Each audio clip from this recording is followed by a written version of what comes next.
अनिल देशमुख यांचे सुपुत्र सलील देशमुख आणि भाजप नेते आशिष देशमुख यांच्यात चांगलीच जुंपली आहे। आशिष देशमुख यांनी अनिल देशमुखांच्या पेनड्राईव्हवरील आरोपांवरून टीका केली। अनिल देशमुखांच्या आरोपांमध्ये तथ्य नसून ते एक फॅशनेबल नेते असल्याची विखारी टीका करण्यात आली होती। त्यावरच आता सलील देशमुखांनी प्रत्युत्तर दिलंय।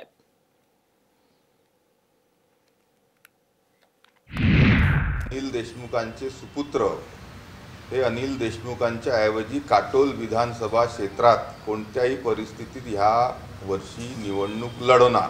फॅशनेबल असलेले अनिल देशमुख एक फॅशन म्हणून, एक ट्रेंड म्हणून फक्त पेन ड्राईव्ह दाखवतायत किंवा त्यांच्या पेन ड्राईव्ह मध्ये सबस्टन्स नक्कीच नाही आहे। करप्ट असा पेन ड्राईव्ह त्यांचा नक्कीच आहे। आशिष देशमुख हा एक बंदर आहे। इथून तिथे तिथून इथे हा उड्या मारत असतो आणि तशाच पद्धतीचा 2014 मध्ये हा चुकीने इथून निवडून आला आणि याच्यानंतर उडी मारून हा परत फडणवीसांच्या मतदारसंघात गेला।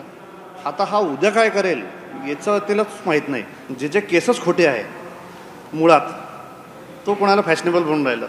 तेरे बाल भी नकली और तेरी चाल भी नकली।